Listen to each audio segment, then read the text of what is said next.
Namo tassa bhagavato arahato samma sambuddhassa. Honor to the Sublime One, the Worthy One, the Fully Enlightened One. So, I wanted to talk today. Every once in a while, about every 6-7 months, I do a talk on something that I do here every Thursday night, and that's Metta. But on the Thursday nights, we don't often have time to kind of get deeper into why we do Metta, how the Buddha taught Metta, how important it was, and all of these kind of things. So I wanted to do that tonight. And of course, when we think of Metta, one of the most famous Metta verses that we recite are, in fact, during Metta on Thursdays, that's the first thing that we recite, is the Karanaya Metta Sutta. And this is, may all beings, be well, happy. May all beings, whatever living beings there may be, near or far, invisible or visible, may they be happy, this kind of thing. And we're going to read that in a second. But I wanted to start out with the story behind the sutta. When you go to the Metta Sutta, and even I have a copy of the Sutta Nipata in front of me, this is what I'm reading it from, they don't really explain the full story of how this sutta came to being. And how this sutta came to being and how this teaching came to being was at the time of the Buddha, when there were monks. The Buddha was very big on going into the forest, seclusion, to meditate. And so these monks went into this forest, and the story goes that there are these devas, these earth-dwelling devas, who were not very happy that these monks were in the forest, bothering them and bothering the forest. So while the monks were staying in the forest, one night the devas projected all kinds of visions to the monks, like headless beings walking and flying at them, and all of these kind of things that scared the monks so much that they ran away from that forest, and they went to the Buddha and they said, "Hey, listen, this is what happened." And so the Buddha said, what he said was in this sutta, and I'll read it. He who is skilled in welfare, who wishes to attain that calm state, nibbana, should act thus. And now this is not just metta, but this is also in action as well, so you can see. He should be able, upright, of noble speech, gentle and humble, contented, easily supported, with few duties, of light livelihood, with senses calm, discreet, not impudent, not greedily attached to families. He should not pursue the slightest thing from which otherwise men might censure him. And now we get into the part where everybody knows. May all beings be happy and secure. May all beings, their hearts be wholesome. Whatever living beings there may be, feeble or strong, tall, stout, or medium, short, small, or large, without exception, seen or unseen, those dwelling near or far, those who are born, those who are to be born, may all beings be happy. Let none deceive another, nor despise any person whatsoever in any place. Let him not wish harm to another out of anger or ill will. Just as a mother would protect her only child at the risk of her own life, even so, let him cultivate a boundless heart towards all beings. Let his thoughts of boundless love pervade the whole world, above, below, and across, without any obstruction, without any hatred, without any enmity. Whether he stands, walks, sits, or lies down, as long as he is awake, he should develop this mindfulness. This, they say, is the noblest living. Not falling into wrong views, being virtuous and endowed with insight. By discarding attachment to sense desires, never again is he reborn. So the Buddha taught them how to practice this metta. And they went back to the forest and they lived in peace with the devas. The devas did not bother them again. The devas in the suttas, they are these deities that cannot be seen except for basically arahants, enlightened beings, and those who have very heightened and advanced states. But supposedly they love humans who are practicing rightly and give metta and practice meditation. So from then on, the devas actually protected the monks, and there were no issues as they practiced rightly in the forest. So this Karanaya Metta Sutta is a good summation of metta. And I have multiple books in front of me, that books of the suttas, and it's peppered, absolutely peppered with metta. When we think about meditation, when you take basic meditation training, basic meditation instruction, metta is not necessarily something that's very commonly taught. It can be something that is seen as, well, only if you're angry a lot. It's true, metta does counteract aversion, but it's not just for when you're angry. What metta is for is part of the practice as we're doing the vipassana, as we're doing the samatha. That's the insight and the concentration meditation. We're doing these things to develop concentration, to develop insight into things, how they truly are. And metta makes like the trilogy of this meditation. Metta, my teacher Bhante Silananda at Bhavana Society says, metta is a cool balm. Meaning this is meditation can oftentimes be dry. It can be lacking of feeling. Metta is adding that, counteracting that dryness, adding that feeling into the practice. When you are able to develop feelings of metta for yourself, you're able to let go of judgments. You're able to just be at peace and then have acceptance for yourself. And likewise, when you do the same and extending the metta out to all beings, you extend that acceptance out to all beings as well. Metta is the practice of changing our mindset, of developing equanimity in our mind. A big part of the Buddhist practice is what we're trying to eradicate, and this is one of the definitions of Nibbana, is the eradication of what is most commonly called greed, hatred, and delusion.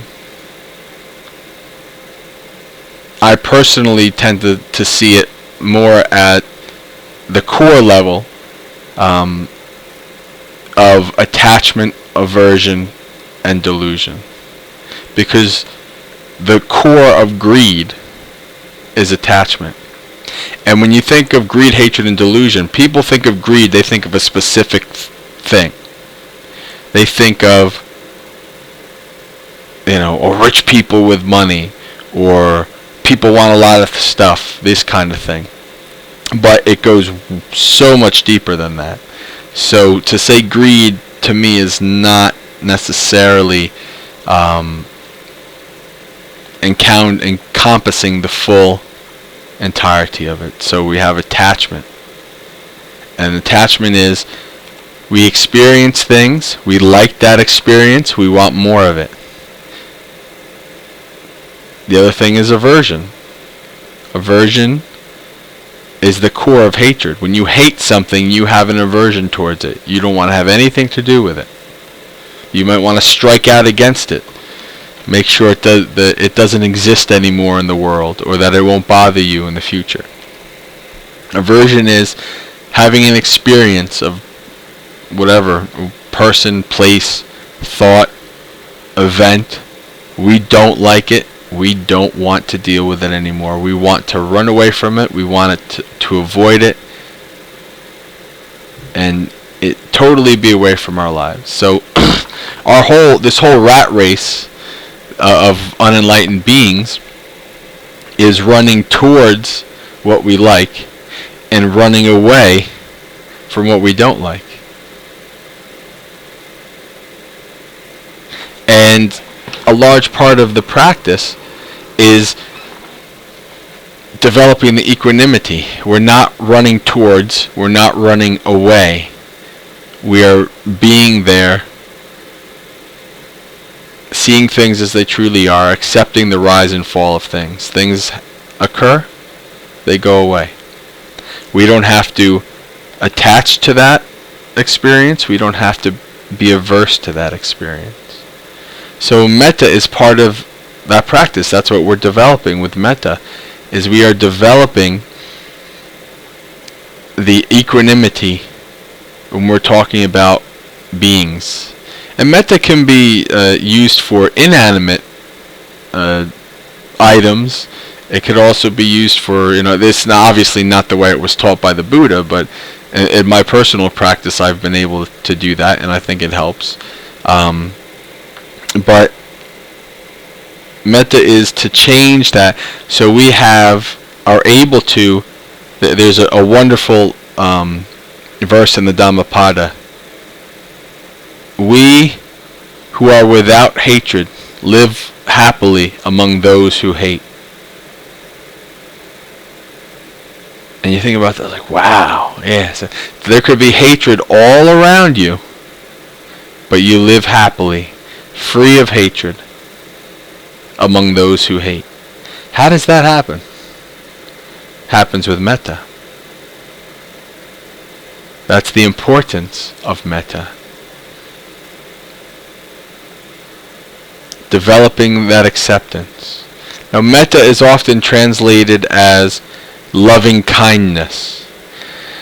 And that's changing because a lot of scholars are finding that that's not a good definition. That's not a right definition. Bhante Ji, who's a famous Buddhist monk in the Theravada tradition, and a couple different monastics and secular people, secular teachers and scholars have found that it's actually translated better as friendliness instead of kindness, because of the root of the word metta and where it comes from, which is, I guess, more closely related to friend than kindness, which is also something that's different in terms of the Pali, the ancient Pali language. And there's a secular practicing Buddhist and scholar named John Peacock, and I love his translation. His translation, to me, makes the most sense of what I know of what metta is. His translation is boundless friendliness. When we think of love, that love in the Western world, this word love has this certain connotation. Sort of like this, like hippie, like, love pervading the world, we're all one, everybody loves everybody kind of thing. And that's not necessarily what metta is. I think boundless friendliness makes more sense and fits better, because what it is you are doing exactly what that sutta says. when you are able to live in friendship with all beings, when you are able to live in friendship among those who are not living in friendship, they're not your friend. They say, they might hate you, they don't like you, but their relationship to you is different than your relationship to them. You can live in friendship with all beings everywhere. Right? That's what metta develops. And when you do that, when you have somebody who's a friend, a true friend, do you judge them as harshly as somebody who you would consider to be an enemy? Do you accept them and their faults more than somebody who you would consider to be an enemy? It's human nature that's what we do. You can have your best friend and somebody you hate, and they both do the same thing. Well, guess what? The person who's your best friend, they can do no wrong. The person that you hate, they can do no good. That's the way human nature works. So, metta is working towards seeing the equanimity between that friend. There's no enemy. There's no friend. There are beings. You can live in friendship with all beings. And it's not a mystical, magical thing. It's a training of your mind. So that when you meet somebody, you don't have that instantaneous decision-making friend-enemy. That's what we do. Friend, enemy, trustworthy, untrustworthy. That's how human beings, as an animal, as one part of the animal kingdom, survive to get to the point of where we are, making snap judgments and categorizing, stereotyping, so that we survived. And I took as a quick aside, I took an interesting course called Buddhism and Modern Psychology, and part of the thesis of that course was that Buddhism is actually a rebellion against natural selection, which is kind of interesting. Because it is human nature to make these decisions, to have this friend or foe. But the Buddha said, there's a better way. If you want to follow this path towards liberation, this is what you do. And metta is a huge part of that. So I'll go back to the suttas in the Anguttara Nikaya. So just one thing. Bhikkhus, if for just the time of a finger snap,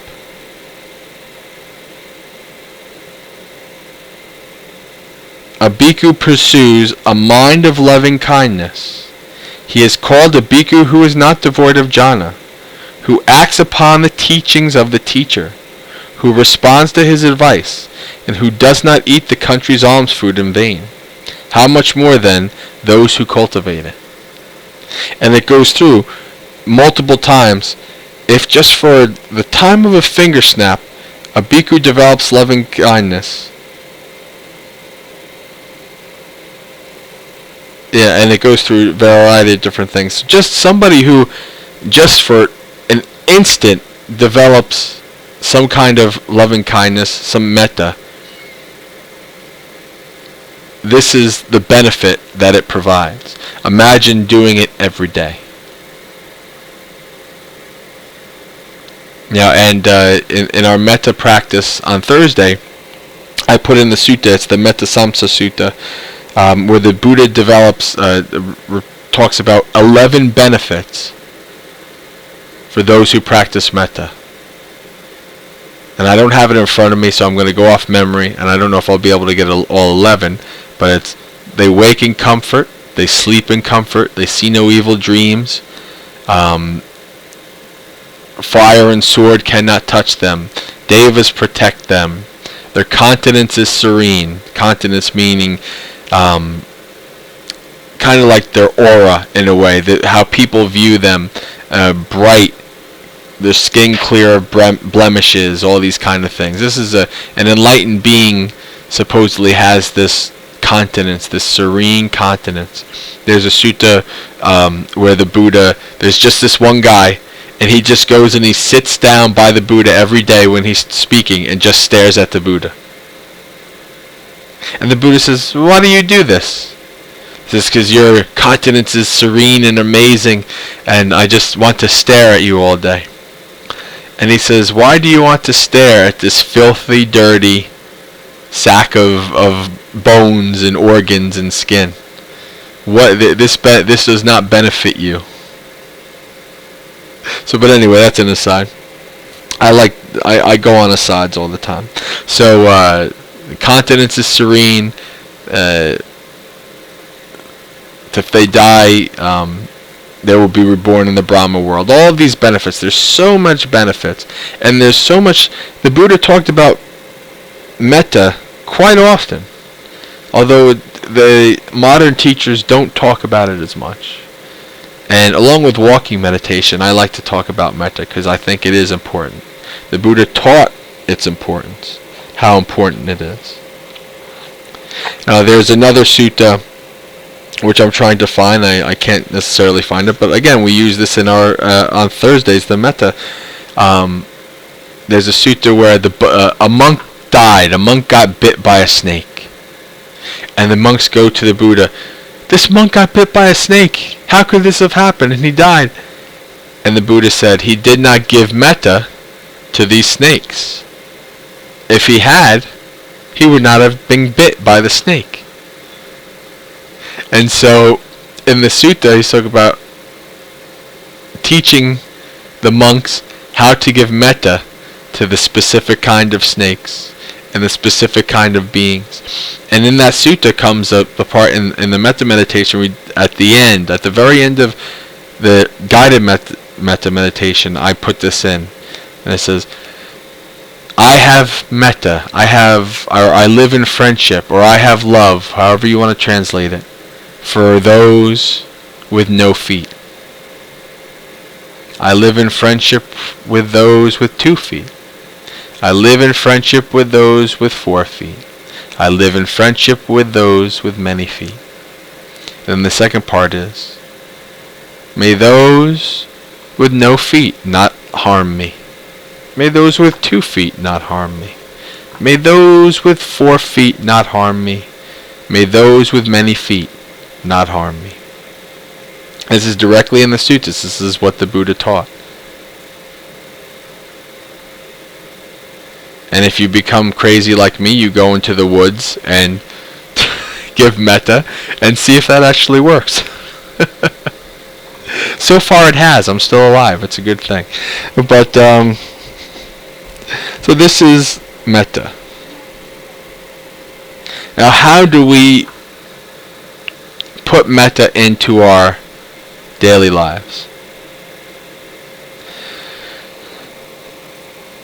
There are teachers and methods where people split the meditations in terms of, like, so a common question will be, that I've seen many, many times, should I do samatha concentration, which is the samatha is the concentration meditation? Should I do that before I do insight, the vipassana? Should I do this before that? How should I do it? The monks who I consider my teachers teach that the Buddha did not teach these separate. It's all part of one practice. It's something that you do together. And to me that makes sense. It makes perfect sense. And what I've done was I've added metta into that. So I'll give an example of my daily practice. When I start my daily practice, and I almost always start with walking meditation first. And as I'm standing there, I'll usually take 3 deep breaths, and I've practiced enough that kind of like my mind takes that as the cue to start quieting down and calm.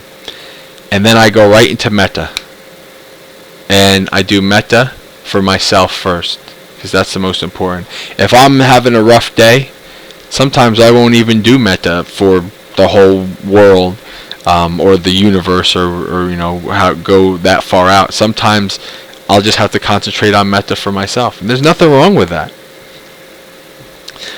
So I'll start out, and I've come to start using this particular method that I made up, and sometimes it's good to.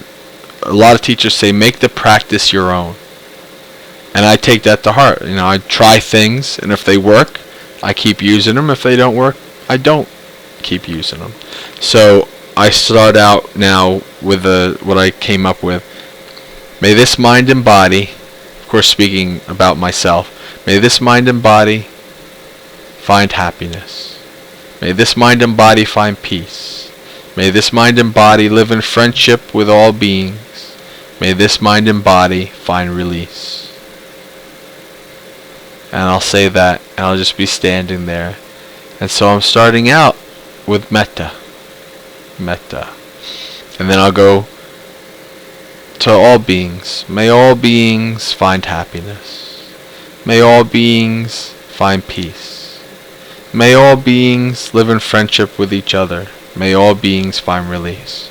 So you have this metta. So once that happens, I move into insight meditation. So it's free flowing. So metta to insight, and then I start do body scanning, observing my body, all of these things. And when I start walking, I'm observing my feet moving. So that's concentration on the feet moving. But that's also insight. So you're integrating all of these 3 together into your practice. And when you're able to do that, metta is not something that instantly you feel, I'm at one with all beings and I'm so happy and I love everybody, all of these things. That's not how it works. Metta is a practice, just like the insight meditation, the concentration meditation. It's a practice. You're not going to feel these amazing feelings.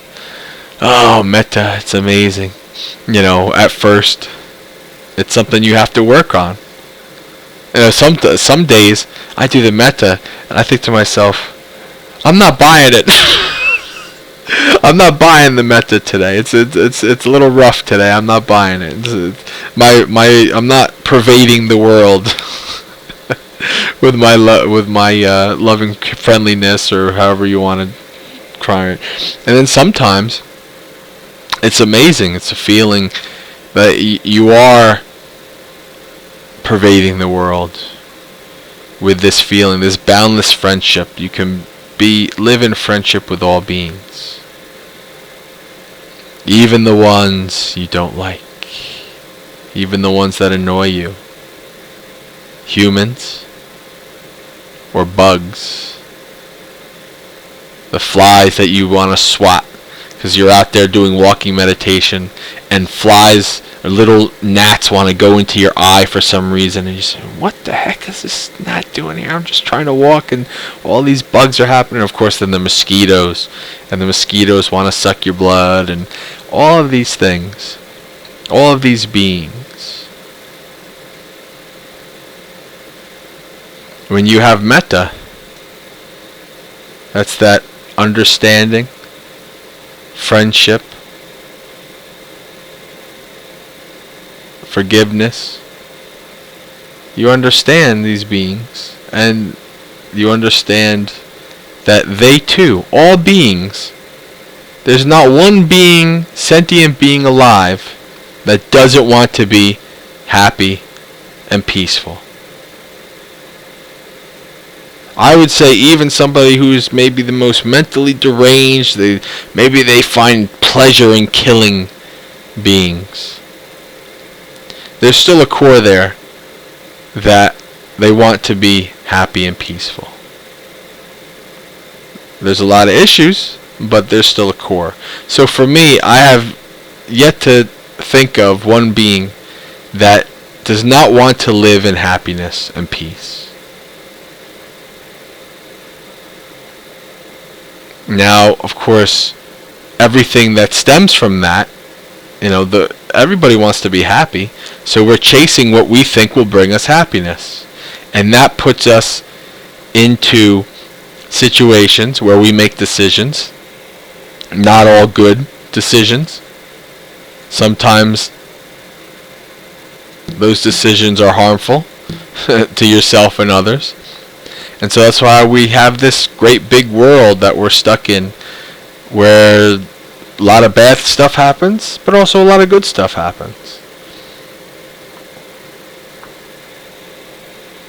So when you're able to do this, when you're able to kind of be able to step back and see your motivations and the motivations of all the beings, the mosquito just wants to, this mosquito sucks blood. That's what it does. That's what makes it happy. That's what it needs to do for its babies or whatever reason that it sucks blood. Is that reason enough for us to want to swat it? Of course, we have fears, right? Fears enter this. Well, I don't mind. The mosquito is not bad, but what if it has West Nile virus? What if it has this? What if it has that? Ticks. Ticks have Lyme disease. This and that. And, of course, right, we want to be happy and peaceful. We don't want diseases. So that fear, boom. Get away from me, bugs. That's a tough thing to deal with.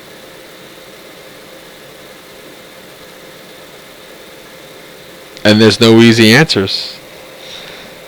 Well, the easiest answer is that the Dhamma protects. And with Metta, what did the Buddha say? If he had Metta towards that snake, he would not have been bit. Now, of course, most people, most logically thinking people will say, yeah, that's don't be silly. A snake is going to bite, this is going to happen, that's going to happen. But I think there is something to the Dhamma protecting. I really do. I think there's something to practicing that metta, what the Buddha taught those monks in that first story that I told tonight.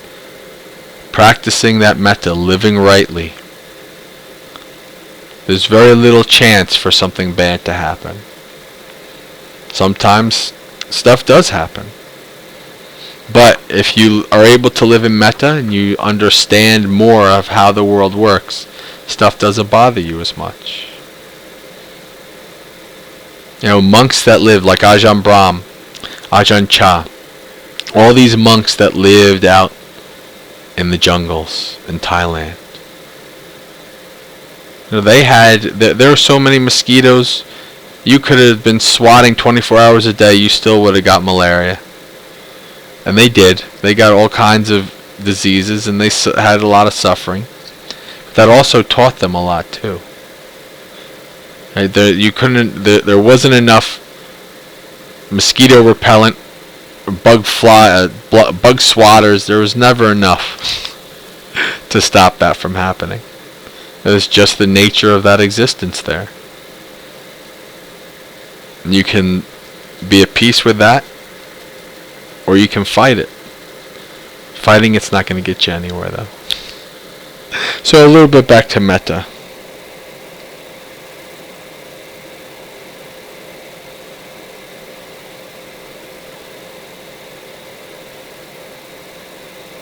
Actually, you know what? Since I don't have anything further right now, and we are 40 minutes in, any questions, comments about metta? Your own practice, experiences, as we are into the question and answer and discussion section.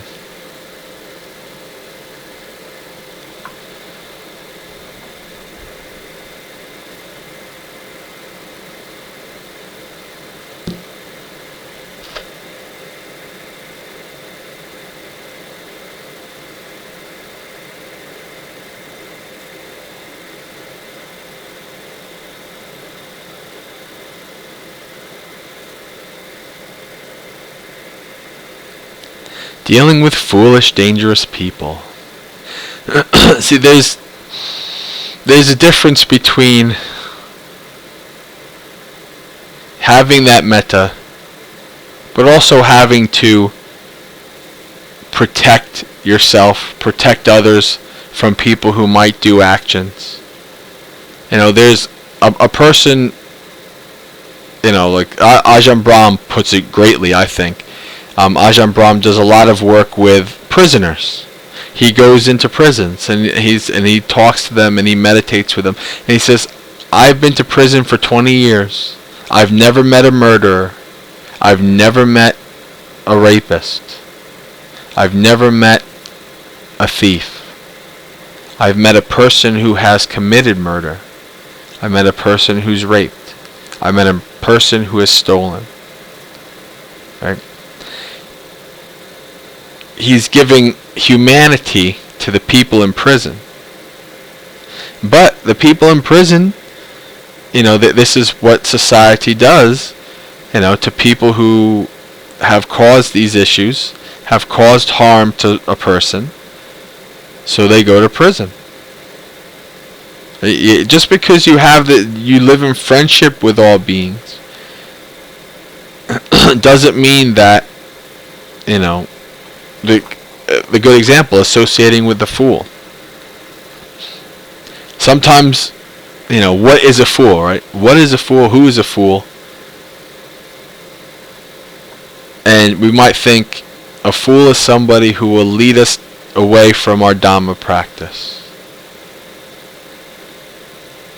And how do we deal with somebody like that who might have an attachment towards trying to keep us away or something to that effect? That's a tough question. The only way that we can do it, some people say, well, that's easy. You scream and you yell at them and then they'll get afraid and they never bother you again. I don't know if that's necessarily what might happen. You could also be peaceful, non-judgmental, and accepting towards them. And see how they react to that.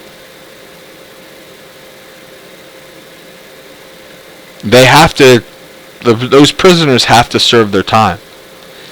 If they're very dangerous, they have to be away from society. But you still have that choice to treat them as a human being. You don't, just because they have done those acts, just because they might have to be away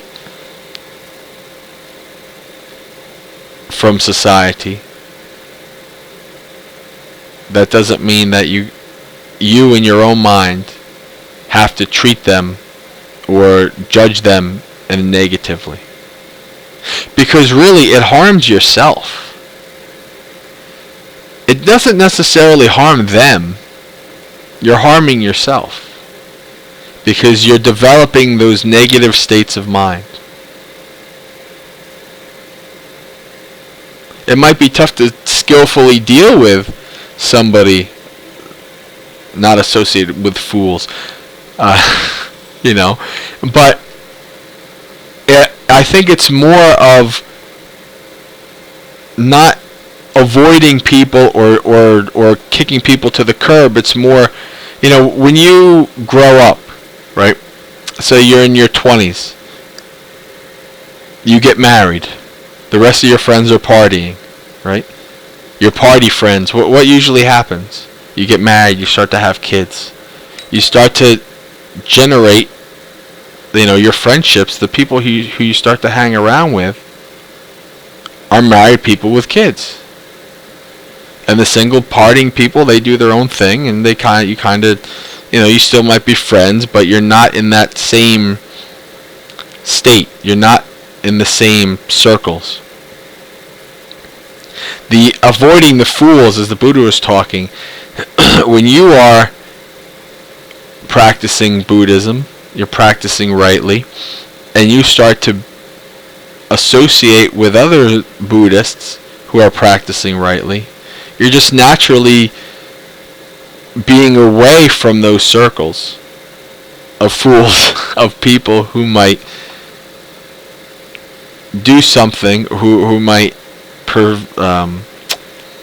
wish to take you away from your practice. Come on, dude, let's go drink. Let's do this. Let's do that. Let's have some fun. You still have the choice. This is, this is not what I do. This is what I do. And you think that they're going to hang around forever? I don't think so. See, something like a stalker, that's that's a legal thing. That's something that you can legally take care of somebody like a stalker. Call the police, restraining orders, whatever. You can do all that. But you can do it. You can choose to do it with a mind of negativity or a mind of acceptance. It's up to you. In the long run, the negativity is hurting you. It's not hurting them. It's not hurting anybody else. It's hurting you.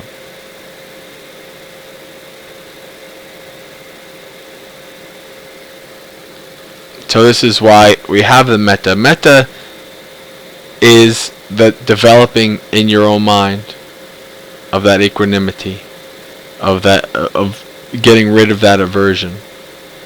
That doesn't mean that we get rid of practicality either. There's Ajahn Brahm does a good talk called hissing but not biting, and the concept is, a common question is, are Buddhist pacifists? What happens if people, take advantage of you, and hurt you and all these kind of things? You just take it forever and all this stuff. And he told a story about the snake who became a Buddhist. Yeah, this snake was he was a snake. He did his thing. He went and he ate animals and he did all this stuff. But then he became a Buddhist. And he says, okay, now I'm not harming any beings. And so he would go around, and of course the animals, when they saw the snake, they knew, oh, he's going to eat us. But then he didn't eat us. What happened? And the snake would be like, oh yeah, I became a Buddhist. I'm not, you don't have anything to worry about from me anymore. And so then the animals, because they knew they weren't going to be harmed, they started taking advantage of the snake and like making jokes at his expense and doing all these things. And the long story short, I remember the whole story, that he spoke to a wise master of Buddhism, and the wise master taught him about hissing but not biting. And so from that point, when the animals would come and bother him and do all this stuff, he would hiss. And of course then the animals would, out of fear, aversion for death, aversion, and attachment to their own lives, like, hey, I don't want to die. I don't want to get eaten by the snake. So what happens? Fear. And so they stopped avoiding. They stopped, taking advantage of him and making fun of him from that point on. Hissing, but not biting. That's an interesting talk. If you just do a Google search of Ajahn Brahm, or a YouTube search of that, you'll see the talk. It's a very interesting talk. Hissing but not biting. Yes. I do too.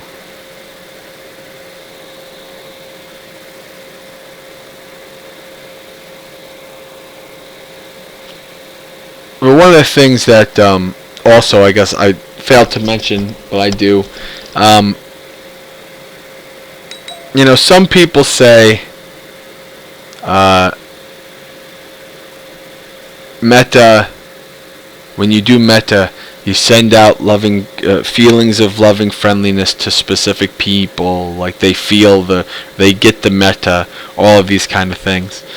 And depending on the tradition, there's more of that. Depending on, even like Bhante G, who's a very famous monk, he goes, what does that happen? We don't know. But what it does is it takes away the negativity in our own mind. The real purpose of metta is not outward. Even though we are spreading our metta, our friendship, out into the multiverse, the universe, to all beings, we're doing all of that. The real purpose is our own mind. Changing how we react, how we interact with others, and how our mind attaches and is averse. That's the main purpose of metta. Because when we do that, we change our habits. We change how we react. We go into the office and there's that one person who's annoying to us. We can't stand him. We try to duck behind the water cooler. We try to do all this stuff to avoid this person because they're just annoying. And then we do metta. And one day we walk in and we just smile and say hi. And they might be, oh, wow, that's amazing. Okay, well, we're going to take advantage of that. And I'm going to just keep talking and talking and talking. You just smile and say hi, and you smile and say hi. And then what happens, right? That negativity starts popping up in your head. That aversion. I knew I shouldn't have been smiled and said hi and tried all this metta stuff on this person. Because now they're bothering me again. But it's funny how when you show that person acceptance and you show that person, that you care, or at least that you're not negative towards them, they might have that, extra, what you would consider annoying states and things, but they also can see that, wow, somebody took the time to be nice to me. Normally everybody sees me and they duck behind their desk and they run to the hills. And putting that little nugget into their head is a good thing. That they see that somebody, can have that kindness towards them.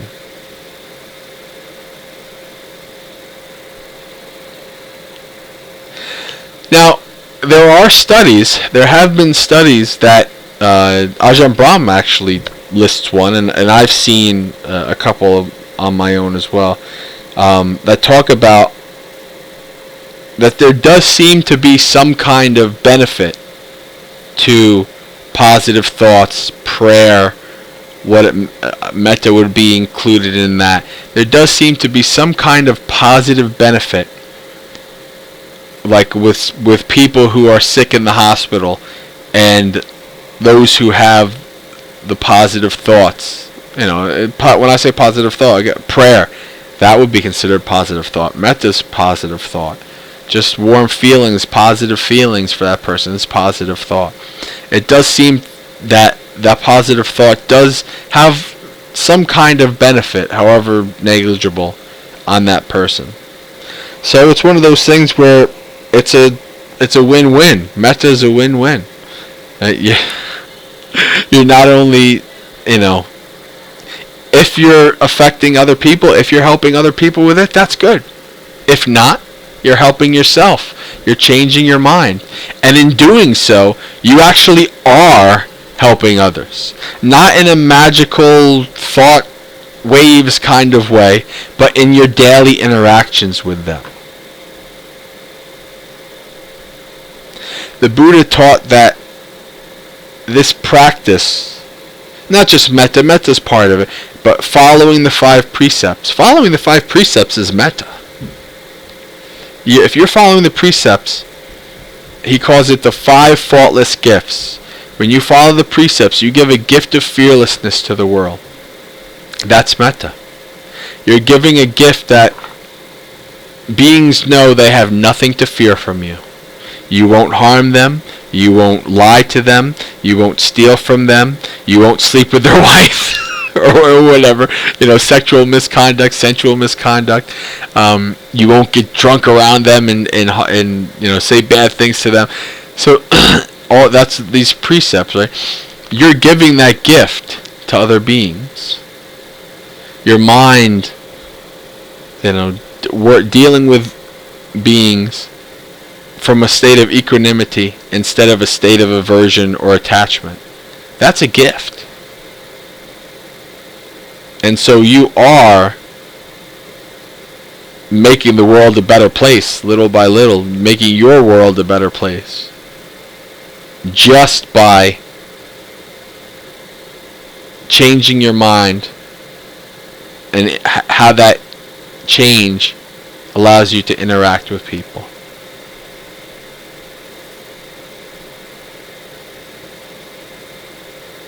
But that's the importance.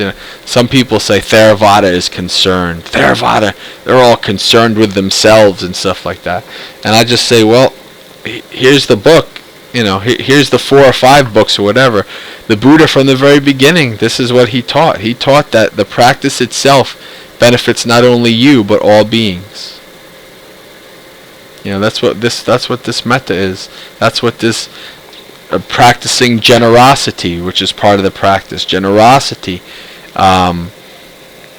giving, dana, all of these things. It's all metta. It's all goodwill. It's all friendship. It's all warm feelings. So metta is the practice, and the practice is metta. Everything we do, the Buddha had great compassion and great wisdom, right? Metta is helping us develop that great compassion. The meditation, the samatha, the concentration, the vipassana, the insight, that's helping us develop that wisdom. Compassion, and great wisdom. That is the mark of a Buddha. And that's why metta is important. Metta is something that I highly suggest you integrate into your practice every day. It doesn't have to be a half hour of this meditation, a half hour of metta, It can be just like my practice, integrating in it, starting it out. Even if it's just, what does the Buddha say? The length of a snap of the finger. That is how great metta is. That is the importance of it. That is the power of metta. So, okay, there's 3 minutes left, so I guess we'll let me look to see if I missed anything in the chat.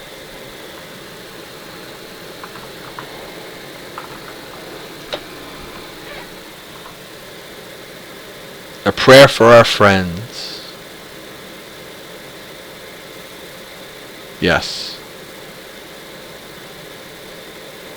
Well said.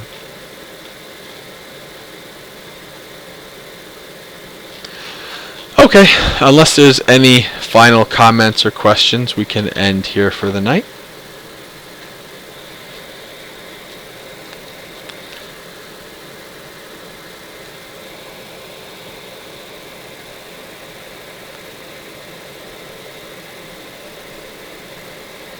Self-sacrificing is not giving yourself enough metta. In metta, we always give ourselves metta first. Always. Always, always, always, always. If we can't live in friendship with ourselves, if we can't go into the woods and within 10 minutes we just don't want to be with ourselves, we can't be there. It's just too uncomfortable. If we can't be in friendship with ourselves, we cannot have boundless friendliness, boundless friendship, loving kindness, however you want to say it. We cannot have that for all beings. It's impossible. It doesn't happen. I like to use as somebody who's flown a lot in his life and has seen many safety briefings, I like to use the analogy of the oxygen mask that comes down. They say if you are with a child or a dependent, whoever, you put your own mask on first, and then you put the mask on of your child or your dependent, elderly person, whatever it is, whoever would need you to help them put their mask on. You put your mask on first, because if you're passed out, you're no good to the other person. If you don't have metta for yourself, you're no good to everybody else. It's simple as that. That's why I said before, some days, what is it? John Denver says, some days are diamonds, some days are stones. On those stone days, sometimes I don't get to metta for everybody else. Sometimes I just have enough metta, have enough in my hands on my plate, giving metta to myself. And that's fine. There's nothing wrong with that. Nothing wrong with that at all. The other beings will still be there, later that day or the next day when I'm able to give metta to them. But I have to work on myself as well. So in the West, we have this very, very self-destructive mindset of putting everybody else in front of our own. Very self-destructive. Putting everybody else in front of ourselves. It's selfish if you don't do that. Oh, you're very selfish. This and that. And to an extent, that it can be that way. Somebody can be very selfish in that way. But it also goes to the opposite extreme, where people just they cannot spend time with themselves. They don't like themselves. They don't want to deal with themselves. They don't take care of themselves. And that is the opposite of giving a gift to... That is the total opposite, because you're not giving a gift to yourself, and you're making life tough on yourself, worse for yourself, and in so doing, you're making life worse for other people around you. There's a great sutta. It's called the Acrobat. And in the sutta, there's a master acrobat and there's an apprentice acrobat. If the master acrobat goes, okay, now when we do our act for the people, I'll look after you and you look after me. And the apprentice says, no, master. You look after yourself. I'll look after myself. And the Buddha said, just as the apprentice, in looking after yourself, you look after others. In looking after others, you look after yourself. It's a big circle. If you are looking after yourself, then you are on the ball.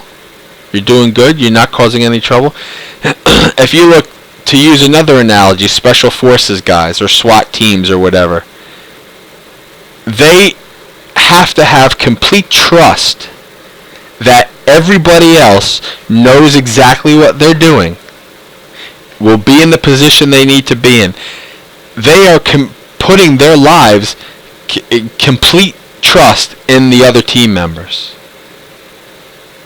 They know their mission, they know their role, they are doing their role. Everybody else has to do their role. That is unbelievable trust, right? And what is the acrobats doing? The acrobats, this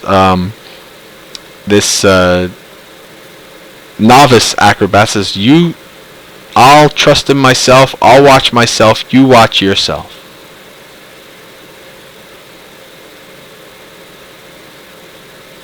If you're too busy not watching yourself, you're watching everybody else, worried about everybody else.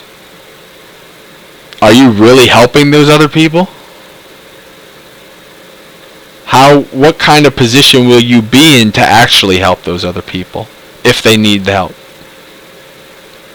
You won't be in any position, because you're the acrobat falling off the tightrope or whatever the acrobats were doing. I think they were on stilts in the sutta, like the people on the big stilts.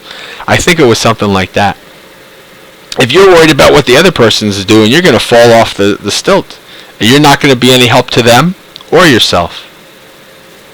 So that's why metta is always, always, always metta for yourself first. There's a lot of different ways of metta now. And one of the most common is the metta. You start out with like a teacher, then a family member, somebody you love, somebody who's neutral, somebody who's an enemy. Sometimes they call it enemy. I don't like that. It doesn't feel right to me. But anyway, that's my own issue. And so you go from you doing individual people. The Buddha actually never taught that. That was actually something added later by a monk called Buddhaghosa, who was a commentary, who did commentary, and his work is very well respected in most circles, but it's not what the Buddha taught. The Buddha taught the two types, and the two types of meditation are what I teach. The metta meditations that I do on Thursday, those two types are what the Buddha taught. And that is starting from yourself, pervading in the 6 directions, above, below, left, right, front, back, to all beings in each direction. And then, starting from yourself, emanating in all directions, encompassing your home, state, country, galaxy, Earth, galaxy, universe, etc. You're always starting from yourself and emanating outwards. The Buddha knew what he was doing. So this is the importance of this. It's always important to start with yourself. Always important. I know many people in my daily life, and not Buddhists, just regular people. If they were thrown, if they had to spend a day with themselves in the woods, with no distractions, no TV, cell phones, or anything like that, they would go nuts. They couldn't do it. Whereas personally, I prefer that. Ajahn Brahm says is the same feeling as I. He says, I'm my own best friend. I can be out in the wood. I can be in my cave. I don't have to, nobody has to visit me. I can just be fine with myself, my own best friend. And I feel the same way. I do the same thing. I enjoy just being out in the woods by myself, meditating, practicing. I don't need to have anybody else around me. I can be by myself with my own best friend, giving myself metta, and then when I'm ready, giving metta out to all beings. And of course, so once you understand yourself, once you are friends with yourself, it's a lot easier to be friends and to understand others. You understand where they're coming from. You're more mindful of their actions and how to best interact with them. And then people are like, wow, this person's very calm and nice. And I ask him questions, and what he says helps me in one way or another. So what's going on with this guy? What are they doing? What's this? And then if you're like a monk like Ajahn Brahm, right? You get to the point where all these people are coming, and now like there's a waiting list for people to have to be monks to go there and all this stuff, because what he says and how he teaches is something that people feel is beneficial, and that starts with him. That starts from him. And all of us can do the same exact thing. There's no such thing as changing the world. That doesn't happen. Changing the world. You don't change the world. What you do is change your world. You living the way you live and practicing Metta and practicing in the Buddhist practice, you change not only yourself, but the people around you are directly affected by that. They see something. They want to know what that something is. Or they become more open. My mother is a very strict Catholic. I'm very surprised that she wants me to teach her a little bit of meditation. It's like, oh, that's interesting. And she's, me wanting to become a monk is something that my family has known for years. This is something that I've moved towards for years. And so, as they see how I practice, they start to, my sister's like, well, when you go to the monastery, I think I want to come for a retreat. Huh? People at work. Oh, you're going to do that? Well, I have these questions. Or can you teach me about meditation? Can you do this? Can you do that? People know. People sense these things. They know.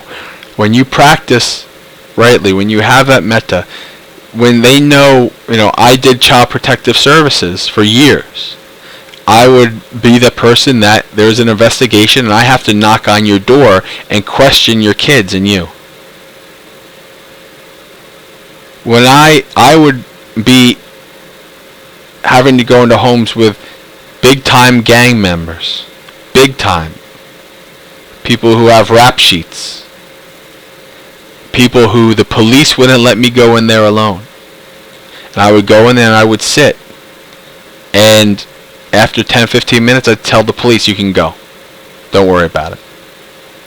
And I could sit with people who have probably done very bad things, and I had no fear of them doing anything to me. Why is that? I was calm, I was peaceful, I was not judgmental. They know that. People know when you're being judgmental of them. And when you're not, it's amazing how they treat you. Ajahn Brahm would call that, they are giving you what you're giving them. If you treat them like a criminal, they're going to give you a criminal. If you treat them like a human, they're going to give you a human. So if you're able to treat the world with that equanimity, the world's going to give that back to you. The positivity is going to come back to you. I've seen it in my own practice. So I know a teeny bit of what I'm talking about. I try not to talk about something that I don't know or that I haven't experienced yet. But it's very important. Okay. Ajahn Chah. Yes. Ajahn Chah said the only book worth reading is The Human Heart.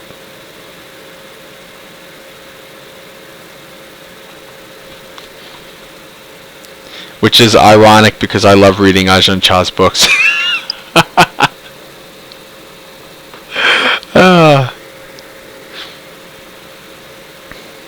And then I forgot, was it Ajahn Lee or somebody asked them about what's the worst thing about Western Buddhists, and he says, books. They're reading too many books. They're not practicing. So I try to have a balance. I like to read my books from the various monks, and I practice. That's the way it is. It's the learning the Dhamma and practicing the Dhamma. So okay. So I guess now at this point we went another 15 minutes. So unless there's any comments or questions, we can end.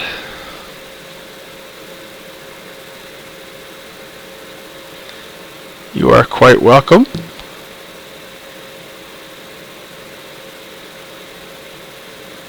If you need examples of how to do metta, you can show up on Thursday. We do it. This starts at 6 SLT. We do metta on Thursdays at 5:30 SLT, so a half hour earlier than this. So if you'd like to come and do a half hour of metta. No Bhante. Not yet. Cross his fingers. Hopefully, maybe in a couple years, but no Bhante yet. I was told brother's good. I like brother. I was told that I couldn't come until the end of the year, and then I was told, yeah, you can come anytime you want. And so it's funny. It's how I always wonder if they're like pulling an Ajahn Chah on me, because Ajahn Chah would love to do these little tricks, these to teach you uncertainty. First it was back in March. Okay, you're accepted. Tell us a date. Then I told them a date. Then they said, okay. Then they came back and they said, but not till the end of the year. I said, okay, fine, okay, I'm accepted till the end of the year. And then I get an email saying, okay, they need helping at the monastery. They need more residents to help out, so you can come. And now I say, okay, well, I already set up all these events for work and all this stuff. I set up all of these things that I need to get done. Well, I'm not going to just say, okay, I'm out, I'll come next week. It just doesn't happen. You can't do that. It's not right. So I say, okay, now September 7th. Well, that was 2 weeks ago. They haven't responded back. So I'm like, well, so I just sent another email. I was like, did you get my old email? Is September 7th okay? So I can, start winding down and telling this and that. And so I don't know. So it is uncertain. Just like Ajahn Chah said, all is uncertain.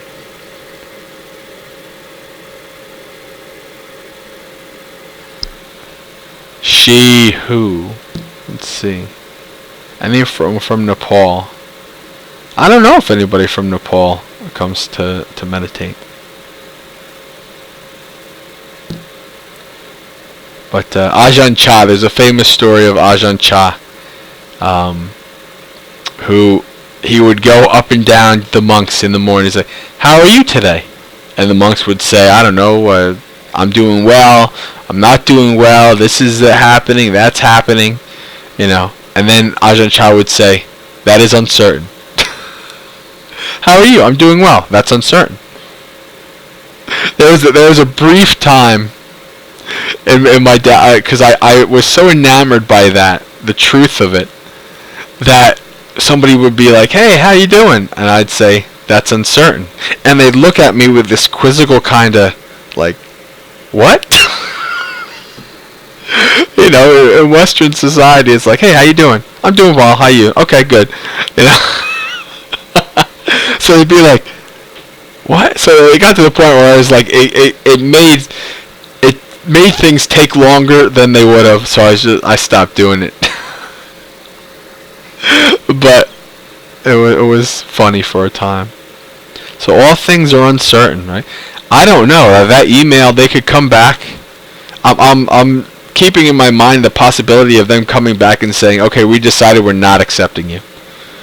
And then it's like, okay, well, I guess then I try to live in the world. I don't know. or I look for another monastery. So I'm trying not to have any expectations, because expectations are dangerous. That's a whole other talk.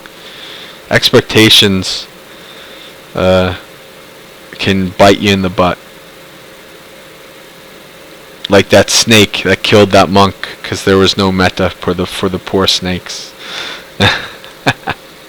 Okay, I've done a talk on expectations before. It's been quite a while though, so I can do that next week. Let me write that down so I remember.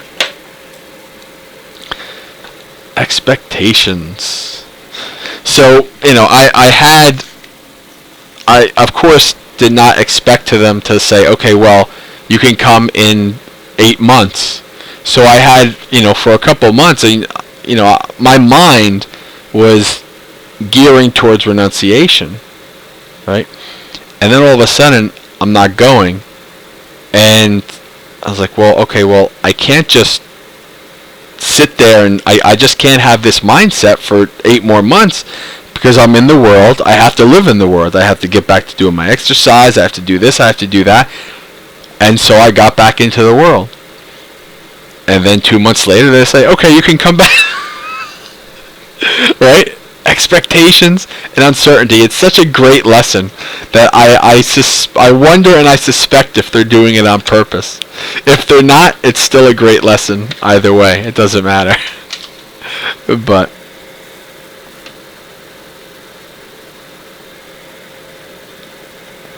I actually had put in my letter of resignation, because I'm not giving I have too much stuff. My job is too involved to say I'm gone in 2 weeks.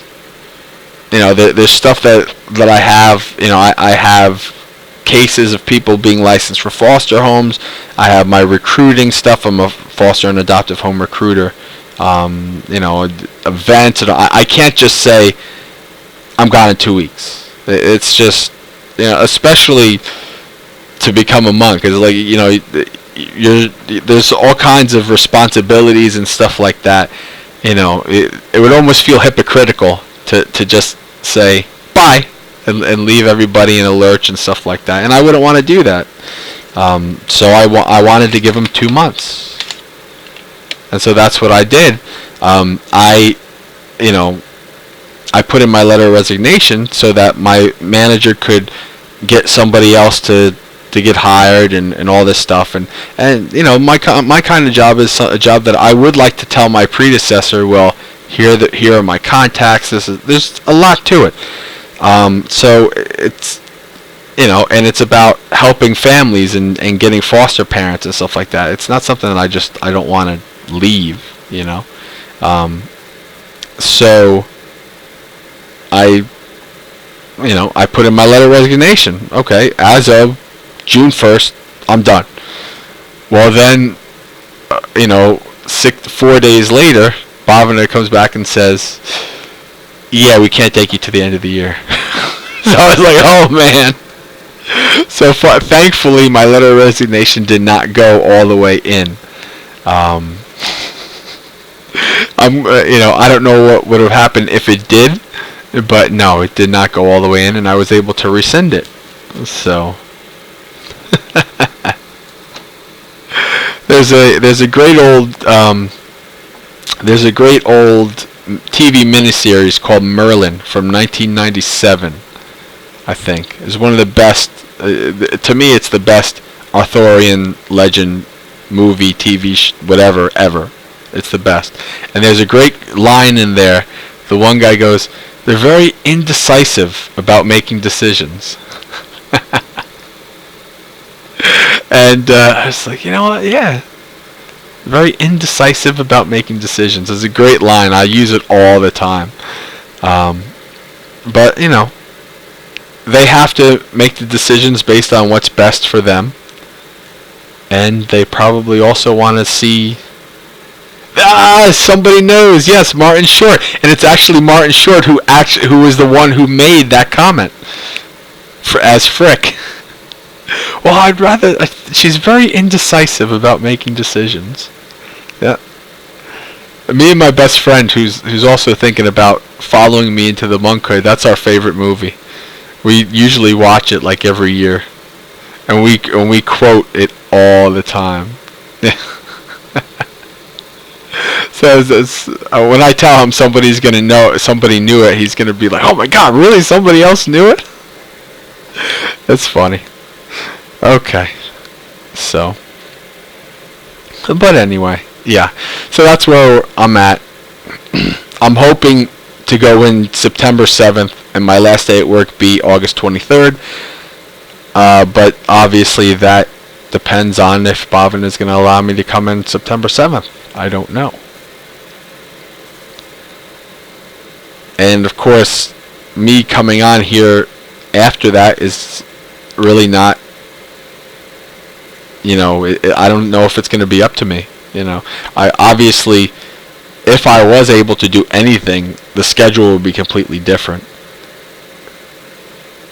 And I'd be somebody who is really under dependence for 7 years. So I wouldn't be really teaching anything, for at least that long. So, whether I'm allowed to do anything here when I become a monk, I don't know. But I'd like to, at least every once in a while, maybe come on and, say hello and maybe talk about my experience and all that kind of stuff. I don't know. We'll see what happens. But, those of you know my blog, I'm going to keep everything updated on my blog and all that. So, the Buddhist Center has been an integral part of my practice. It's been an integral part of me being where I am today. So, I'm always, I don't think I'd ever totally forget the Buddhist Center. It might be, hopefully it's around in, 5 or more years and I can do more, but yeah. Yeah, it was just like Ajahn Brahm, right? I almost kind of feel like Ajahn Brahm's been, to me, he's been my teacher. I never met the guy, but, his teachings have connected with me in such a way and have been such an important part of who I am today and where I am in my practice, that without him I wouldn't be where I am. So he is an extremely important part. He is technically my teacher, and hopefully, in a couple of months, Bhante G or Bhante Silananda, who's, they will be my teacher. But I don't think that Ajahn Brahm will totally disappear. I'll still be watching them Ajahn Brahm videos. Yeah, I can imagine somebody like one of the monks be like, "But I'm your teacher. I'm right here. He's on a video." No, it won't be that bad. But yes, he's actually doing, I would say, better than I've ever seen him. It's very interesting. I've known him on a personal, not personal level, but as in being at retreats and talking to him and all that stuff for about 2.5 years now. And, I saw when he was, I was there when he had just gone into the hospital. Again, I was there when he came back. And, he was not looking too good. He was having his food brought to him in his room and this kind of stuff. The last time I was there, he's bebopping around, walking. I mean, he's looks like he's in pretty good health for 85 years old. And, a big part of that is he walks every day. He walks a mile or two every day. Yes, he does his walks. Yes, and one of the reasons why I like Ajahn Bhante G